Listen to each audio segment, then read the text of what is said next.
2004, Mayor Newsom said on the radio, in public, if the homicide rate is not decreased, I will be the first person to sign my own recall petition. We are now in 2007. We are, as of yesterday, at 82 homicides. We had 86 of all of last year. We have 4 months to go. There is a high likelihood, quite unfortunately, that we are going to break 100 in San Francisco for the first time since 1993. And there is no conversation about it. This is what I'm asking folks like yourself and other Democratic clubs around the city, is take a stand, draw a line, hold him accountable for some of the issues that he has promised to be held accountable on. That's the democratic process. Can you give us, say, 3 or 4 things you'd do to improve law enforcement and reduce crime in the city? Yes, well, the first thing is you should all be happy if you're not familiar with Captain Paul Chignell, who will be your new captain here. Easily, from my experience, the best SFPD captain in the city, as far as community policing, as far as having horizontal conversations with the community and involving them. So you should be very happy that at the cost of Ingleside District, you will be getting one of the better captains in San Francisco. The first thing as far as law enforcement needs to do, we need to have community policing. Community policing is a term that's been tossed around multiple times in many different situations and scenarios, yet there is nothing in the Department of General Orders that actually says what you must do to engage the community. We need to improve that. If you want to report a crime, 311, not anonymous, 911, not anonymous.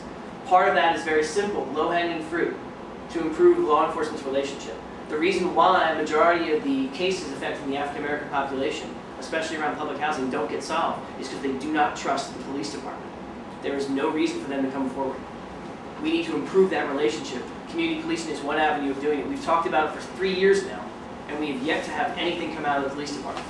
With regards to homelessness, we need to first and foremost set a standard of care in the shelter system. Everyone needs to feel when they engage the system that they're being treated with dignity, they're treated honorably, and they're treated as a human being first and foremost. In our shelter system, there is no standard of care, and by that I mean no expectation of something that you can go in and say you're going to get a towel, you're going to get food, 2 meals, etc.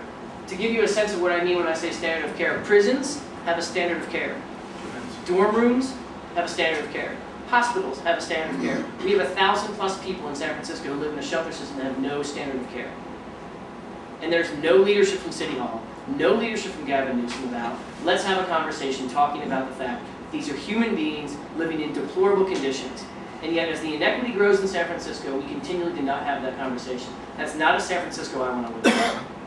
When I chose to run for mayor, regardless of the odds, regardless of the funding, regardless of his popularity or otherwise, beyond the press releases, beyond the substance, there needs to be, beyond the style, there needs to be substance. And I just don't see it, and it's quite unfortunate. Because he's given sort of all this accolades about what he's done. Project Homeless Connect should not happen once every 2 months. People should be treated with dignity every day of their lives if they're homeless individuals or experiencing poverty, not once every 2 months for immediate.